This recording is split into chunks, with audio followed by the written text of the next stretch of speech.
Now this is a story about how my life got. Hello guys, how are you? How are you doing? How are you feeling?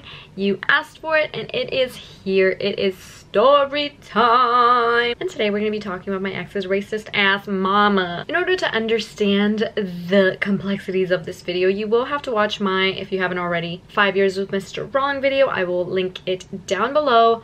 Go to that video, watch it first if you haven't already, and then come back to this one because there's some context that's necessary for this one in order to understand it. But anywho, let's get straight on with the story. So as you know, me and Peter were on and off in a very crazy little young little relationship. One of those breakup moments, I began to realize how much his parents' feelings about me kind of affected our relationship and his feelings towards me, honestly, and whether he wanted to be with me or not. I did mention this in my video about Peter. This is how life is supposed to be until November rolled around. His parents came back and he dumped me.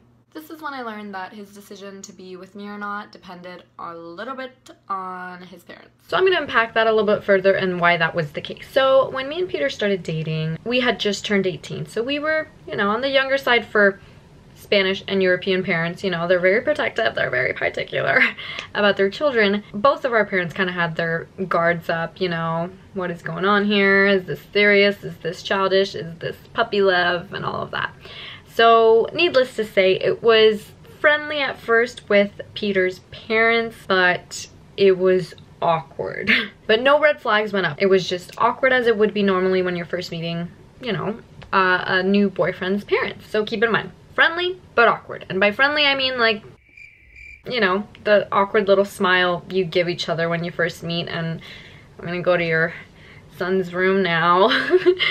Very, very awkward. Then that awkwardness turned into a little bit of, I would say, disrespect, microaggression, lack of consideration, if you will. I started going over to Peter's house more and more. I started noticing that his mother was always speaking to him in front of me. Mind you, she spoke fluent English, fully 100% fluent in English, but she spoke to him in Croatian every single time I was over. She started, you know, becoming very, what's the word? You could tell she was uneasy with my presence. She started avoiding eye contact. She would ignore that I'm there at all and would kind of speak to Peter in Croatian, and it was usually in a very like negative and kind of yelly tone, like she was like upset about something. And I thought, oh, maybe he's just in trouble for not doing his chores or something, I don't know. But it started becoming more and more frequent where it was just every time I was over and every time we were in the middle of watching a movie, we were, you know, playing a video game, anything we were up to, she would come in the room and yell at him about something. He would, for the most part, answer in Croatian, but sometimes he would answer in English and I would kind of know what they're talking about, but it was very like no clues were given on the context of what was being talked about, whether it was Croatian or English. Then one of those times that she came in to yell at him in Croatian, we were half sitting, half laying on his bed, kind of watching TV. He had a TV in his room, and she barged in and said, blah, blah, blah, blah, blah, blah, all these words in Croatian. And I'm like, okay, like he's here right beside me and she's over here at the door screaming at him and he's like, sit up. And I'm like, okay. So I sit up and then she's just screaming, going off, whatever, and I'm like, you've been going to country and the prostitute and the other factories you taking all the I don't know what's going on. So after she leaves, he proceeds to tell me that she was mad about the door being closed and the fact that we were on his bed, I guess. Like, really? Girl, you can't be that mad at a closed door, acting like you just walked into us like murdering somebody or something, when really, and I say murdering somebody because if we were doing the do, like, we can do the do. We're over 18. Girl, stop it. Stop it. Just stop it. Get some help. Stop it. Get some help. So whatever, that was the first few months, and then December rolls around. Guess who did not get invited to the Christmas dinner? Which, again, I'm giving everyone the benefit of the doubt. I'm not getting suspicious. Don't be suspicious. Don't be suspicious. Don't be suspicious. Don't be suspicious. John Ralphio? I'm not taking it personally because him and I celebrated Christmas on the same day, the 24th. Some Europeans celebrate on the 24th, and some, most Spanish people celebrate on the 24th as well. So I thought, okay, it's just conflicting plans. I'm gonna spend it with my family, you're gonna spend it with yours. Maybe I'll come by next year if we're still serious and things, you know? So like I said, and as you know, we did break up multiple times, and one of those times, the time that it was the sketchiest breakup was when his parents got back from Croatia. They had gone on a trip to Croatia, and as soon as they got back, Peter was like, we over. And I'm like, what? What do you mean? And I was starting to put two and two together, like, this cannot be a coincidence that all of a sudden his parents are home and we cannot be together. When really, I was up in his bed the whole time they were gone, because they were gone for like 2 or 3 months. So I was like in that bedroom like, ooh, cowgirl and reverse cowgirl and you name it. I was on that man all the freaking time. So now, what you mean I can't do that no more because they home? We could do it in your car. We always were sneaky like that. We always found a way. But all of a sudden, no. Mommy and daddy are home. We're over. Okay. Okay. I see you. I see you. He tried to play it off and say that it was because we were young and his parents didn't agree with us dating and making it about our age. And I'm like, this isn't adding up. Like, if they didn't agree with us dating, why didn't they say so in the first place? This would have been a year later. We were already on and off for a year at this point, over a year. And this is when you're telling me that we're too young. We're 19 at this point. That ain't making no sense. So I called him out. I'm like, is that really the reason? Because I don't believe you. Why didn't they say that a year ago when we started dating? I told him how I felt. I said what I said. I was on his case about it until he finally admitted they wanted him to be with a Croatian girl. Do I look Croatian to you? I am. Latina is written all over me. So there was no way that was gonna work, but silly old me was like, but I'm in love. Are you not ashamed of yourself? Are you not embarrassed? This is really embarrassing. So immediately I was heartbroken. I was distraught. I was destroyed. I felt like my heart had just been ripped out of my chest and put back into my booty hole and then pulled back again and thrown into the ocean where Titanic be. That's how I felt.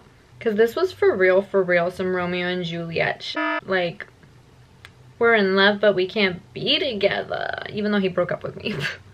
I mean, I broke up with him, he broke up with me, we broke up mutually. Like, there was a lot of different breakups. So, like, it wasn't even like I would take it personally every time we broke up. Because I was like, oh, we're gonna get back together.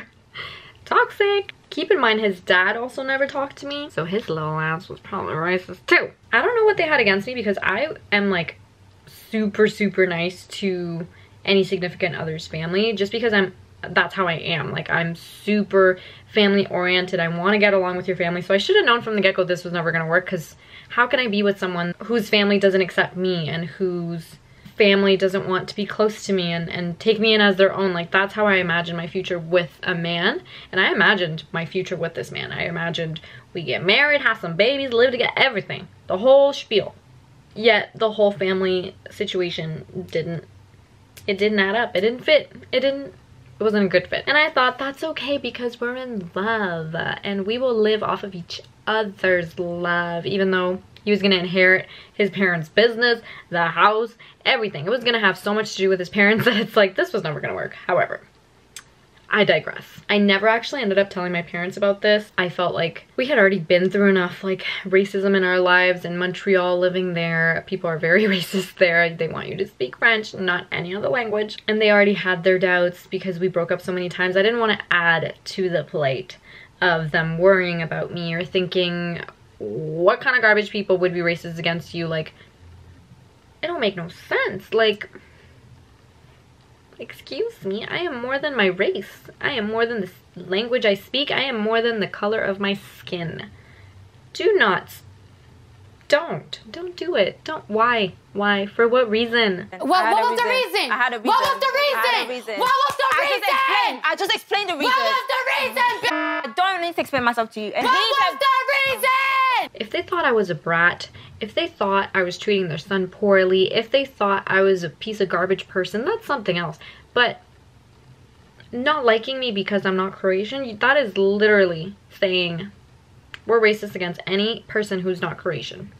How can you do that? How do you live with yourself? How? Tell me, how do you sleep at night? He got along just fine with my family. Not saying my family's perfect. My parents can be pretty racist too, but that's a story for another time. But despite all our breakups and despite all our toxicity, my family welcomed him with open arms. They loved him. They involved him in a lot of family activities, and that's exactly what I would have wanted my family to do and his family to do as well. But his experience with my family was so different from my experience with his family that there was no comparison there. Like, my family loved him, his family hated me. Our parents never met, and that's probably a good thing, because they would have probably been even more racist, because I at least speak fluent English and don't have an accent really. It only comes out when I'm like a little bit mad. Gord says so anyway. But my parents are very, very foreign, like fobby, fresh off the boat, like accents and everything, very foreign, you could tell.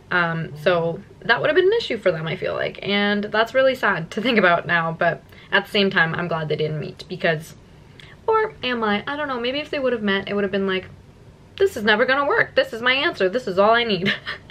But nevertheless, the story does have a little bit of a happy ending, but not really. I think this was just like more like switched from racism to like tolerance, even though she was like, you still not Croatian deep down inside. But finally, on our 4th year together, or our 4th year being on this on and off roller coaster, going round and round like we did, his parents actually began talking to me, because they thought, maybe this girl isn't going anywhere. It's been like a few years, like several years. And at that point, yeah, like, I didn't believe I was going anywhere. He didn't believe I was going anywhere. We were really considering like moving in together and looking at a future together. So they were like, okay, maybe we'll like put it aside a little bit, because maybe we're gonna have to like tolerate this girl. So little by little, they started talking to me a little bit. That doesn't mean they weren't racist, but at least they weren't being rude as hell and obvious about it.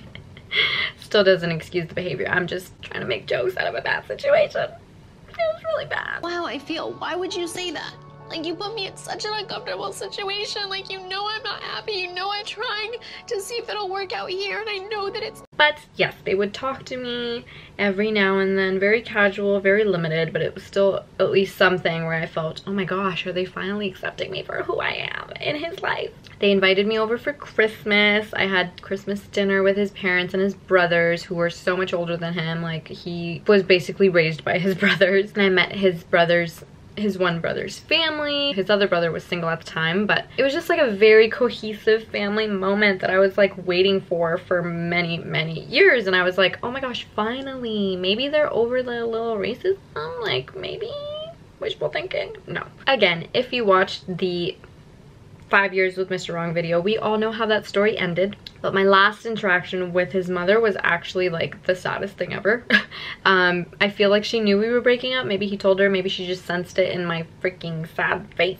Because we had our official like last breakup, and she was actually a seamstress and was fixing one of my jumpsuits, and so I kind of went over to pick that up, and we had already broken up, and I kind of just said thank you, and she kind of just did a little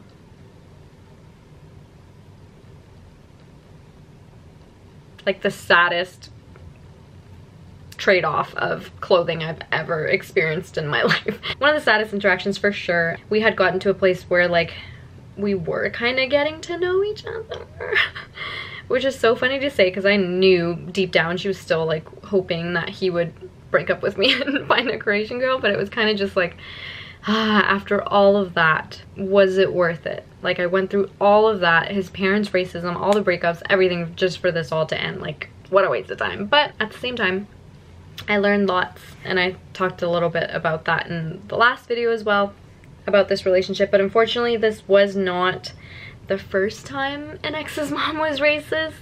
Let me know if you want a part 2 to my ex's racist mom, because there was in fact another one before this one. And it's just really sad. Like, racism is everywhere. You're seeing it more and more in the media now with smartphones and just way more awareness about it. But it's really sad to feel like you're not accepted because of where you come from, because of the color of your skin, the language you speak, and the culture you practice.